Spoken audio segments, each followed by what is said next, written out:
Hey, Travis, Hey, in Batch. light of how COVID has impacted some of the other teams around the league and some of the other sports, how relieved were you to get the group right back out on the ice today after having to cancel yesterday?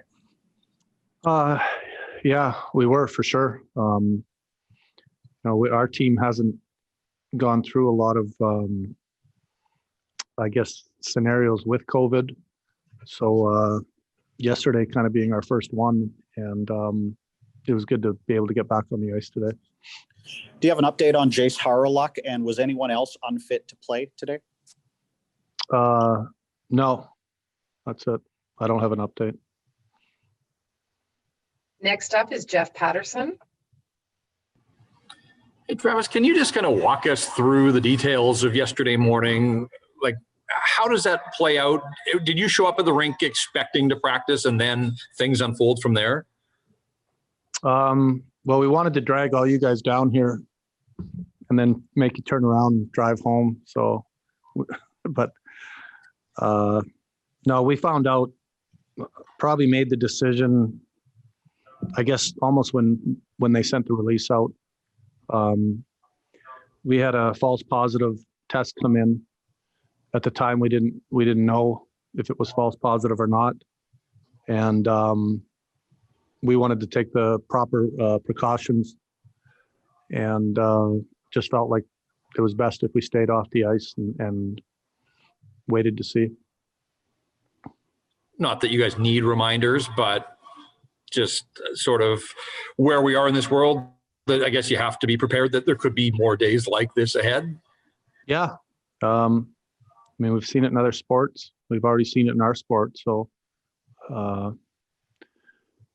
it's probably going to be that way. It's going to happen. I think, it's a little bit of a wake-up call too, just making sure that we're doing the right things, and also being, the next time it happens, it won't be as big of a surprise. I felt like our group, it was best that we gave them the day off yesterday mentally too. Next up is Ian McIntyre. Hi, Travis. I know that one of your organization's buzzwords last summer was adaptable, and we saw some of that yesterday. Do you think the players fully understand that this is a season where there's going to be days like that practices get canceled, things get rescheduled, maybe you even have games that are moved? Do you think they understand that, and is it a difficult thing as a player when you're so used to routine to have that?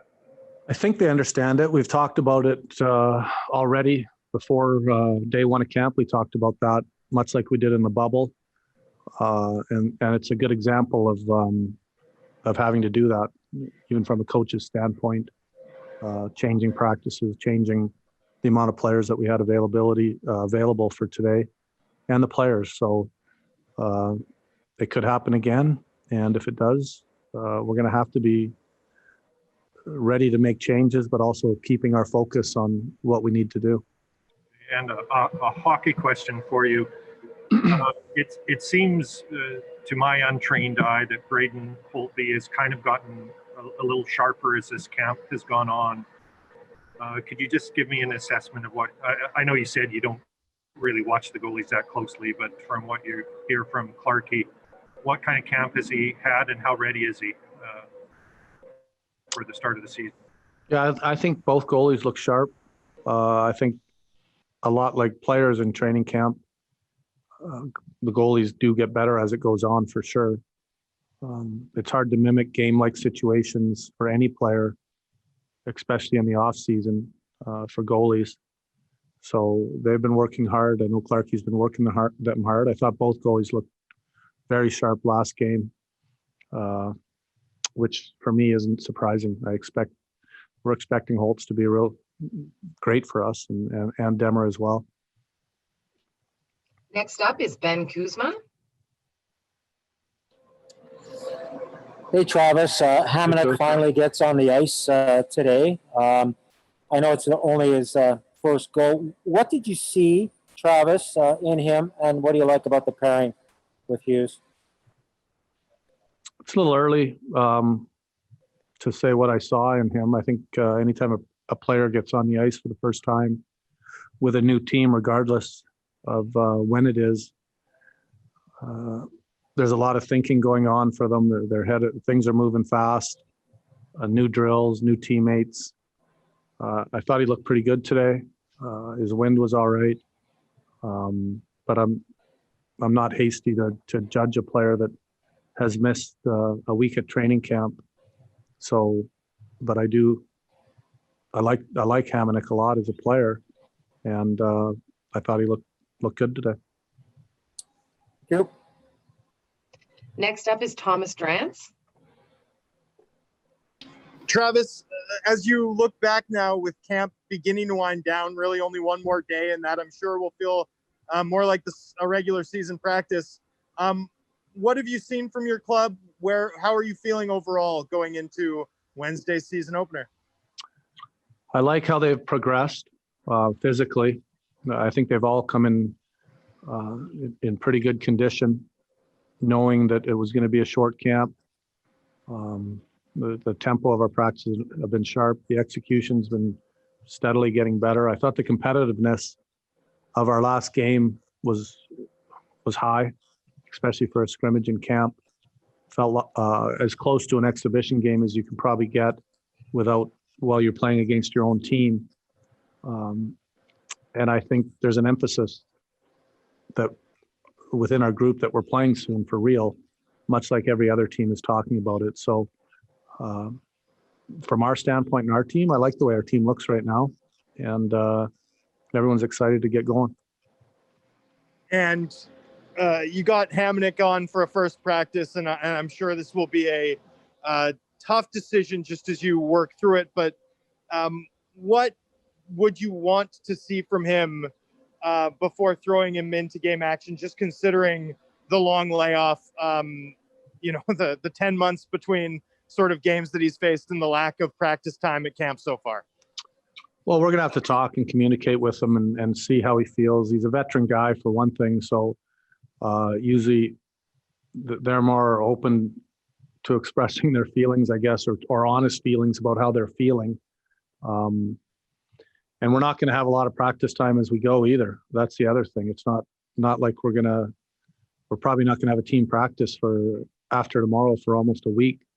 So we'll just talk with him day by day, see how he feels. And my guess is that he's gonna want to play sooner than later. And my guess he'll probably want to play game one.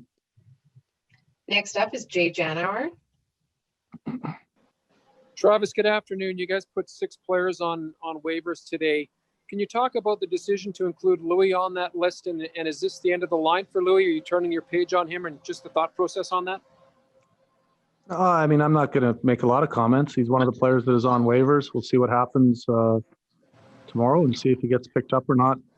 Much like the other guys, we've made decisions internally for certain reasons. Obviously, Jim has the final call on that. And as a group, we just felt that this was the best route to go right now. Travis, looking at, a guy like Nils Hoglander, who really worked hard and I think earned his position there. You look at a guy like Jalen Chatfield, Oliu Levy, even a guy like Jack Rathbone. Do you like the youth that you could potentially insert into your lineup at some point this season? Yeah, I said it before training camp. We like our young players. We've got to make decisions on who's actually ready to play regular season games. There's going to be a lot of hockey games this season in a short amount of time.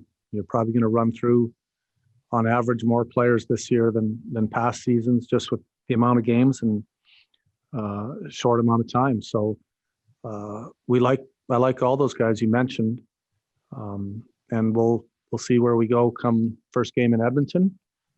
We haven't made up our mind on the lineup yet. We've got a few more days to decide. We haven't solidified our 23-man roster and our taxi squad yet either. So we'll do that over the course of the next 24 hours and see where we end up. Next up is Shannon Patterson. Oh, hi, Travis. Hoping you can tell me a little bit more about the protocols that players and other staff go through for COVID at Rogers Arena. You said yesterday was a false positive. Are players and staff given a rapid test each time they arrive at Rogers Arena? And how and when was it determined that this was a false positive? Players are tested every day. And we didn't know for sure that it was a false positive until his second test came back negative. Can you tell us if the false positive was a player or was it other personnel? It was a player. Next up is Farhan Lalji. Travis, can you give us any kind of an update on Jordy Ben? He wasn't with the first group. Is he healthy and available to go if needed? No, he wasn't available today. Any more details? Was it health related or something else? No more details than that, Farhan. Thanks. Next up is Rob Williams. Hi, Travis. Hey, Rob. Adam Gaudette and Tyler Mott dropped the gloves during scrimmage. Is that something that concerns you? Is it something you actually like? Did you speak to either player afterwards? Does not concern me whatsoever. Would I say I liked it? I don't know if I liked it or disliked it. I liked the competitiveness of the two players for sure. We talked about our team that this had to be close to a real game. I know it comes as a surprise sometimes to other people that maybe from the outside, but I've seen lots of fights in practice, over the years, and it does happen occasionally. There's nothing wrong with it. I wasn't sitting there clapping my hands, but I wasn't disappointed either. It's part of the game. You're allowed to fight in the games. And if you have competitive players on your team, there might be an occasional scrap in practice. And but the players are fine with it after. It happens more than you think.